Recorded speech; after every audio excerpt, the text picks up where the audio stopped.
Hello students, देखिए आज हम बात करेंगे जो हमारे ट्रिग्नोमेट्रिकल वैल्यू होती हैं।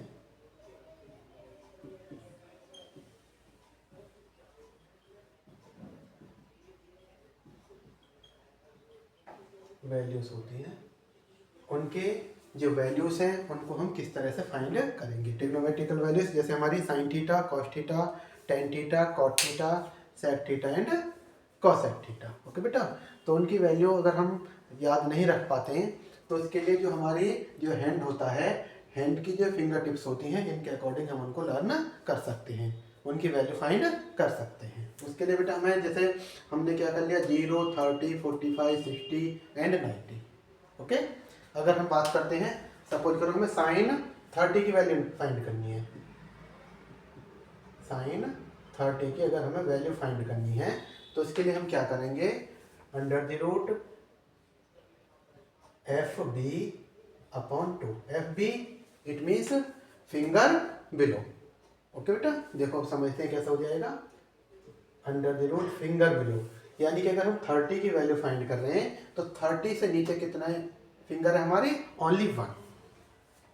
ओनली वन अपॉन में 2 equal to root one, one होता है अपॉन में 2। सिंपल, साइन 30 की वैल्यू अपॉन 2 आ गई।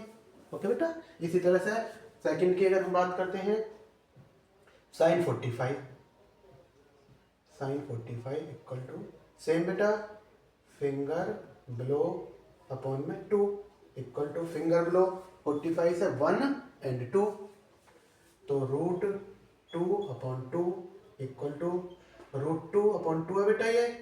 ओके, इसके लिए हम क्या करेंगे कि ऊपर भी रूट 2 से मल्टीप्लाई कर देंगे और नीचे भी रूट 2 से मल्टीप्लाई कर देंगे। ओके बेटा, तो रूट 2 की रूट 2 में 2 अपॉन 2 रूट 2, 2 से 1 बार कट गया, 1 अपॉन रूट 2। सिंपल, साइन 45 की वैल्यू 1 अपॉन रूट 2। क्लियर बेटा। नेक्स्ट बात करते हैं हम साइन 45 की। साइन 45 हो गया, साइन 60 की करते हैं बेटा। Sine 60 same root F B upon में 2 equal to 60, 1, 2 and 3। Finger below कितनी है, 3 है बेटा इसमें, तो रूट 3 अपॉन में 2, यही वैल्यू होती है बेटा साइन 60 की। ओके, इसी तरह से बात करते हैं 60 की बात, हमने बात कर ली बेटा, साइन की बात कर ली। इसी तरह से साइन 0 का भी निकल जाएगा, साइन 90 का भी निकल जाएगा। बात करते हैं हम कॉस की। ओके बेटा, अगर हम कॉस की बात करते हैं, कॉस 30 की, इसी तरह से करके देख लो बेटा, कॉस 30 की भी।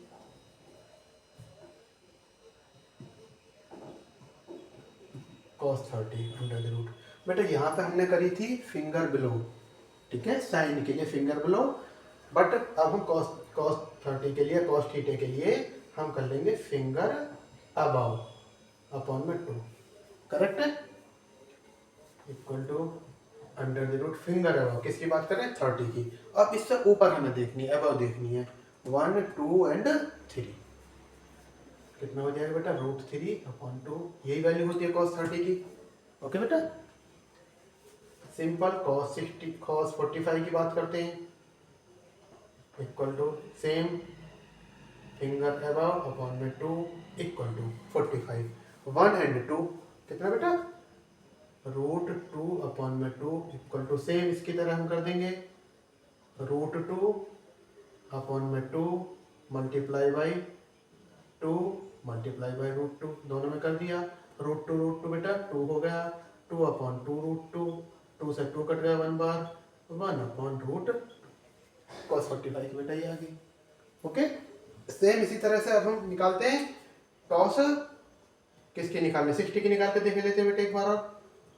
कॉस 60 की वैल्यू निकाल लेंगे सेम बेटा, under the root F A upon में 2 equal to F A upon में 2 under the root F A, किसकी बात कर रहे हैं, 60 की बात कर रहे हैं, ओनली 1 है बेटा।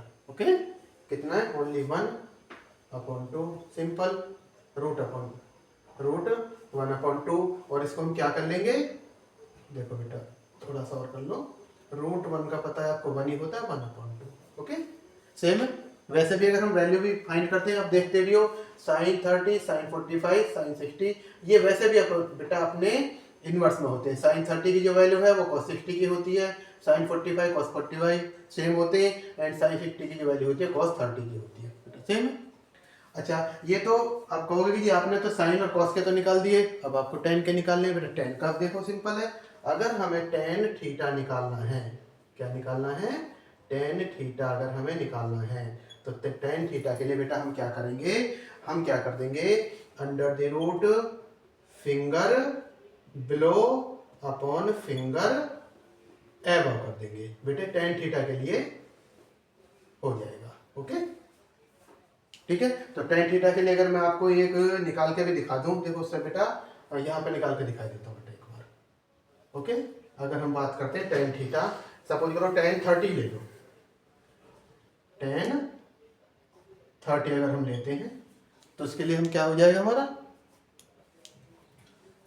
फिंगर बिलो, टेन 30 से फिंगर बिलो कितनी हो जाएगी, 1 है, under the root 1 upon under the root finger above कितनी है, 1 2 3, ओके बेटा, रूट 1 का 1 अपॉन रूट 3, सिंपल। इसी तरह से हम टेन 30 है, 45 का, टेन 60 का, ओके बेटा। अभी हमने वैल्यू फाइंड कर ली, साइन थीटा की वैल्यू फाइंड कर ली, कॉस थीटा की वैल्यू फाइंड कर ली, टेन थीटा की कर ली, ओके बेटा। अब सिंपल यहाँ से हमारे फॉर्मूले भी बन सकते हैं। देखो बेटा यहाँ से अगर हम बात करें, number 1 sine theta equal to sine theta की हमारी बेटा क्या आ गई थी, root F B upon 2, okay, root F B upon में 2, ओके बेटा, क्लियर है मतलब। कॉस थीटा की अगर हम बात करें, रूट एफ ए अपॉन में 2 किया था बेटा, कॉस की हमने बात करी थी, रूट एफ ए अपॉन 2 में किया था, सिंपल। अगर हम टेन थीटा की बात करें, इक्वल टू क्या किया था हमने, root F B upon root F A किया था, root F B upon root F A किया था। ये तीनों हमने करके भी देखे थे, इनकी वैल्यू भी हमने फाइंड करके देखे थे बेटे, ओके। अब नेक्स्ट हम देखते हैं, बात करते हैं हम अगर कोसेक थीटा की, कोसेक थीटा इक्वल टू बेटा इसका अपोजिट हो जाएगा, सिंपल, ये 2 अपॉन रूट एफ बी हो जाएगा, ठीक है। अगर हम सेक की बात करें बेटा, sec theta 2 upon root F A हो जाएगा, इसका अपोजिट हो जाता है बेटा, ओके। नेक्स्ट अगर हम कॉट थीटा की बात करें, कॉट थीटा बेटा हमारा किसका हो जाएगा, इसका अपोजिट हो जाएगा, it means root F A upon root F B, simple. तो ये अगर हमें वैल्यू भी फाइंड नहीं है, हमारे पास में वैल्यू हमें याद नहीं है, तो हम क्या कर सकते हैं कि अपनी हैंड की फिंगर टिप से हम इनकी वैल्यू को फाइंड कर सकते हैं और उन्हें अच्छे तरीके से हम लर्न भी कर सकते हैं। तो बेटा ट्रिग्नोमेट्री की जो वैल्यू है, इन्हीं के बेस पर हमारे ट्रिग्नोमेट्री के क्वेश्चंस आते हैं, उनको हम अगर हमें ये कंफर्म है, ये हमें सही तरीके से लर्न है, तो हमें क्वेश्चन सॉल्व करने में बहुत कम टाइम लगता है और हम अच्छी तरह से उसको कर सकते हैं और हमारे बेटर मार्क्स आ सकते हैं।